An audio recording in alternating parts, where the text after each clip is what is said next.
Invitado de honor. Es una alegría y una satisfacción para nosotros contar con la magnífica presencia del señor Alejandro Indacochea, un espléndido economista con quien vamos a tratar varios temas esta mañana. Señor Indacochea, muy buenos días, gracias por atendernos, muy amable. Buenos días, señor Giles, señor Ríos. Gracias por la invitación. Un gusto estar nuevamente con RTL Noticias. Bueno, es un placer para nosotros también, señor Alejandro Indacochea, toda vez de que está causando una enorme preocupación. Es decir, se tenía que haber presentado ya los datos estadísticos que presenta el INEI y que obviamente trae como consecuencia las cifras reales de lo que está pasando en este gobierno. Resulta que ahora ha sido postergado, razón por la cual, ¿cuál cree usted la razón que estaría sucediendo para sencillamente postergar estos datos que aparentemente no son óptimos para este gobierno, señor Indacochea? Mire, los datos, las cifras estadísticas en sí ya se anunciaban, ya se sabía. No a la magnitud que hay 1 millón más de pobres. O sea, en otras palabras, en el país tenemos 1 de cada 3 personas está en situación de pobreza. Ante ello, los contrastes son evidentes, una clase totalmente indiferente.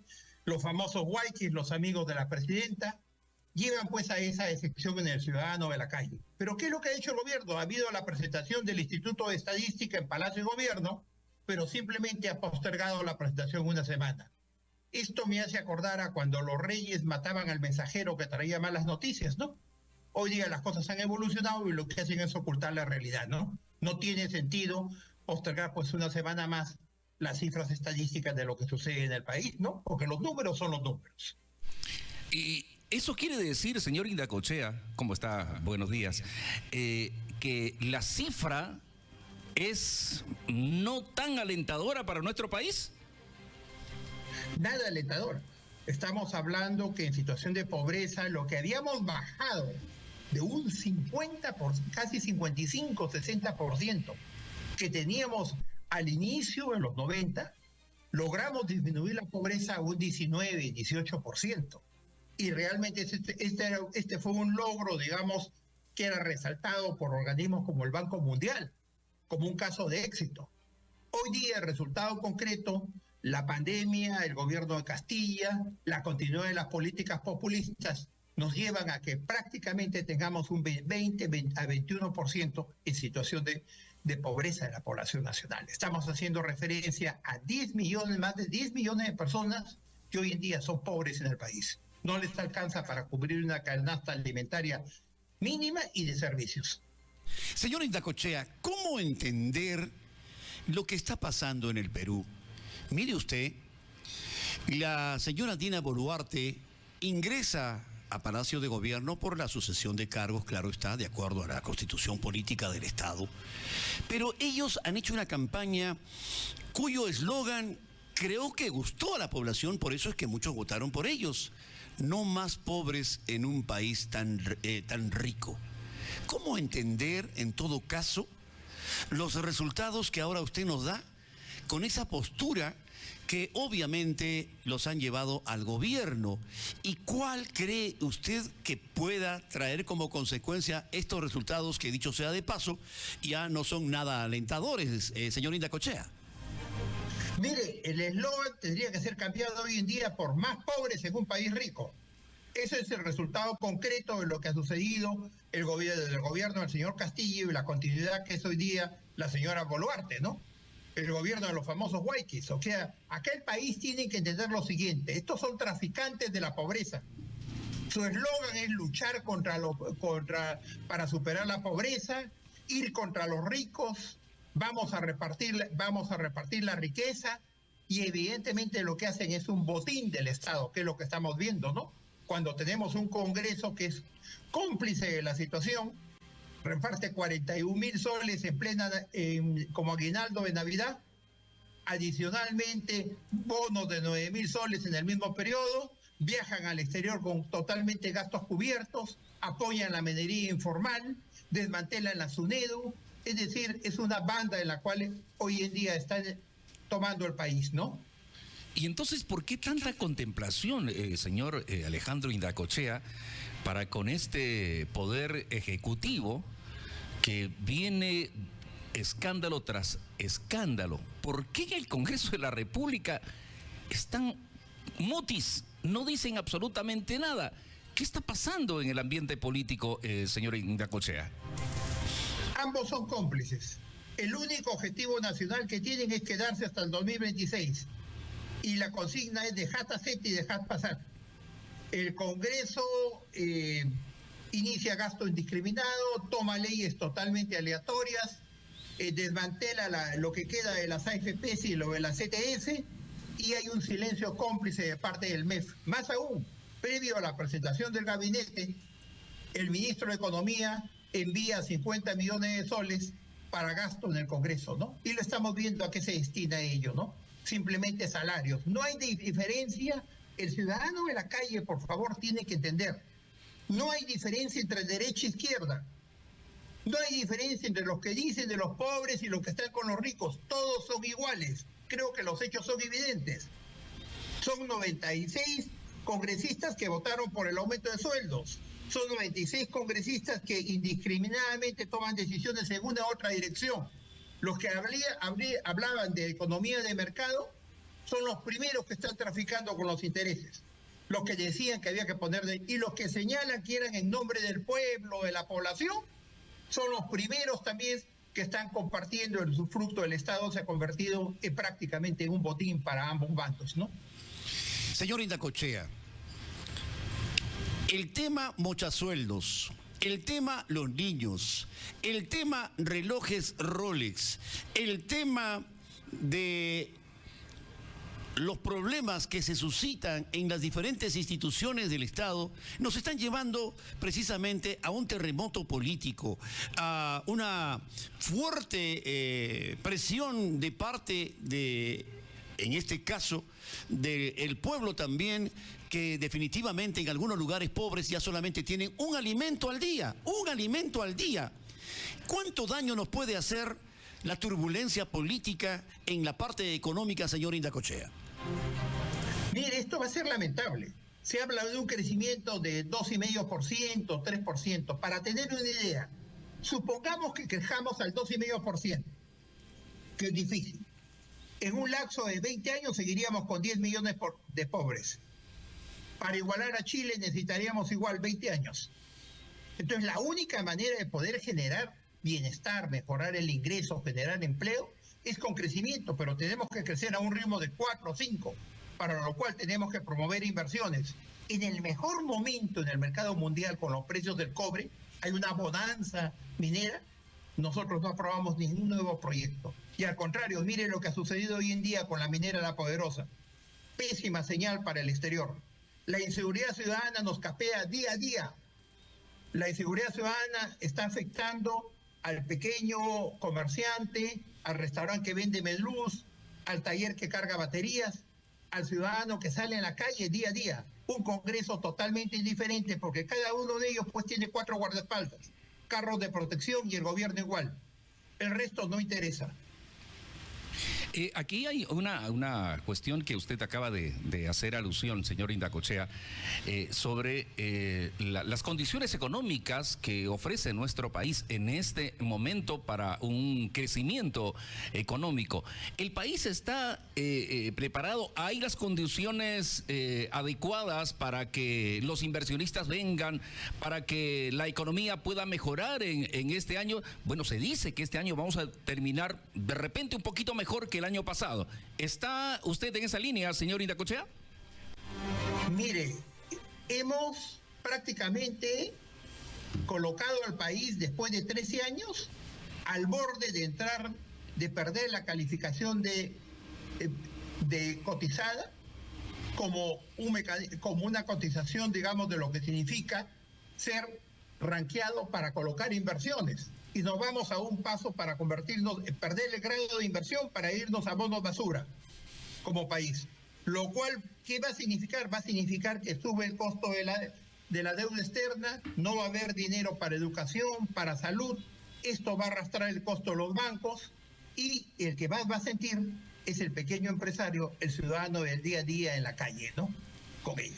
O sea, en otras palabras, yo lo que veo es que cada día que avanzamos, un Congreso cómplice en el cual tenemos que despertarnos para ver qué ha sucedido, qué han hecho, qué han acordado, qué hay de trasfondo, qué protección a los Whiteys, qué protección con los Rolex, cómo protegen a los niños, y un gobierno totalmente débil, totalmente indiferente, indistinto, dejaste hacer, dejaste pasar, y el país continúa en esa situación día a día, que es lamentable, ¿no? Señor Indaccochea, hemos escuchado de parte suya también una enorme preocupación que nos traslada a todos. Es la inseguridad, que no existe un plan, no existe precisamente el respaldo del gobierno central para las instituciones del Estado. Por ejemplo, hoy por la mañana hemos conversado con uno de los fiscales que está de aniversario allá en la región de Huánuco. 41 años, no tienen presupuesto. La carga procesal continúa. Tienen que estar pagando locales a alto precio. Entonces, ¿cómo pueden dar un buen servicio si el gobierno central no apoya generando recursos económicos para nuestra Policía Nacional, recursos económicos para las instituciones del Estado, para los persecutores del delito, el Ministerio Público, para los que sentencian, el Poder Judicial? Entonces, ¿a dónde vamos si no hay respaldo para ponerlos a la cárcel, para castigar a aquellas personas que le hacen daño al país? Y que esos terroristas urbanos están ahuyentando la inversión en el país. ¿Hacia dónde vamos en todo caso, economista Indaccochea? Es que no les interesa. Hay una desproporción tremenda en el gasto en el país. Ayer salió en el diario que han gastado 126 millones en el primer trimestre en viajes al exterior.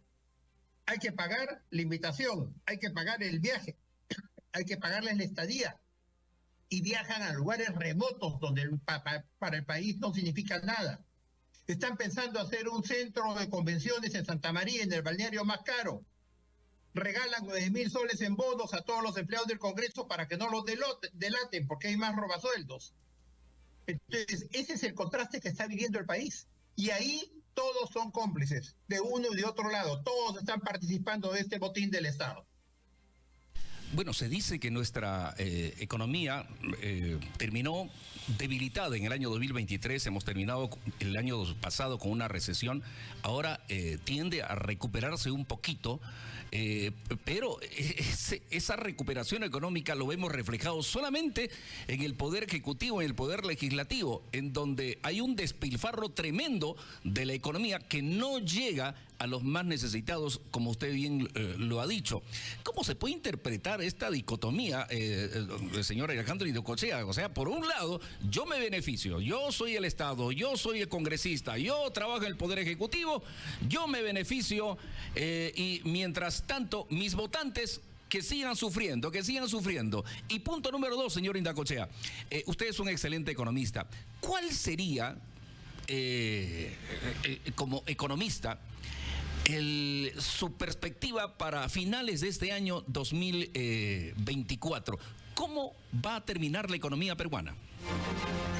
Mire, el Perú es un país privilegiado. Yo estoy convencido que somos el país de las oportunidades perdidas. Hasta el puerto de Chancay, donde tranquilamente el Perú se podría convertir en Chancay en un Hong Kong para América Latina. Centro de operaciones, porque vamos a vincular todo el Asia con el continente, ahorrando 12 a 15 días y con barcos de 50.000 toneladas y un puerto de última generación. Hasta eso lo han tratado de boicotear. El precio del cobre está arriba de $4 la libra. Hay una bonanza minera y el cobre va a seguirse necesitando en los próximos años. Tenemos 50.000 millones de dólares en proyectos de inversión pendientes en el Banco Central y no hay ninguna decisión al respecto. No se habla nada de Tía María, de Conga, de ampliaciones de proyectos nuevos, nada. No existe nada al respecto. Estamos andando porque el país, digamos, tiene que andar continuamente, a pesar de toda esta clase política. Realmente preocupante lo que está pasando en el país. Ahora, economista, con esa experiencia vasta que usted tiene, obviamente conocimiento que nosotros hemos tomado por intermedio de personas calificadas como usted, que lo único que busca el Congreso y el Ejecutivo es llegar hasta el 2026. Después de ello, ¿cómo ve el panorama? ¿Cree usted que podemos encontrar no a un caudillo, sino a un partido político, a personas profesionales capaces de sacarnos adelante? Porque bien claro está, usted lo ha dicho, el Perú es un país de muchas oportunidades. ¿Cree usted que en el próximo gobierno, en estas elecciones democráticas que se van a presentar, podamos tener una lucecita de poder salir adelante, economista? Ojalá se pueda hacer. No quisiera pensar, digamos, en caudillos ni en posiciones radicales, que es lo que temerosamente pueden llevar, porque ellos han hecho una ley de partidos a su antojo, han suprimido las elecciones partidarias, agrupaciones que se llaman partidos, que son simplemente los dueños de universidades, de instituciones que se llaman universidades, y que dentro del Congreso cumplen consignas como desmantelar el SUNEDU, ¿no? Lo mejor que teníamos para poder ir ranqueando, ir exigiendo que la gente no salga con la estafa educativa, evitar esa estafa educativa.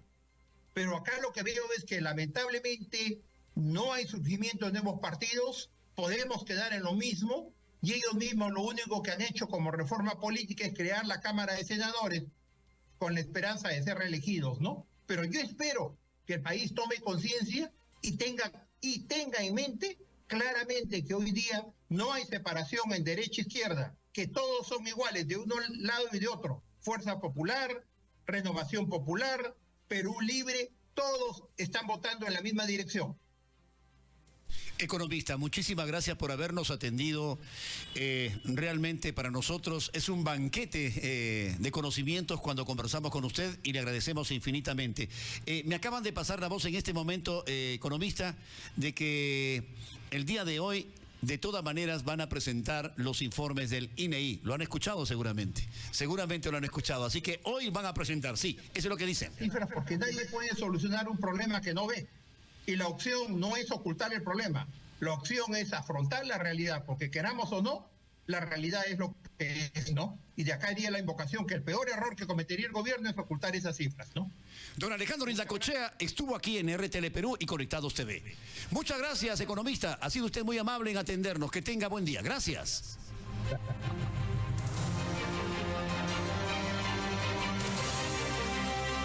Bueno, así están las cosas, compañero. Totalmente de acuerdo con lo que dice el señor Alejandro Indacochea. O sea, ocultar la información sería peor, ¿no? Sería grave.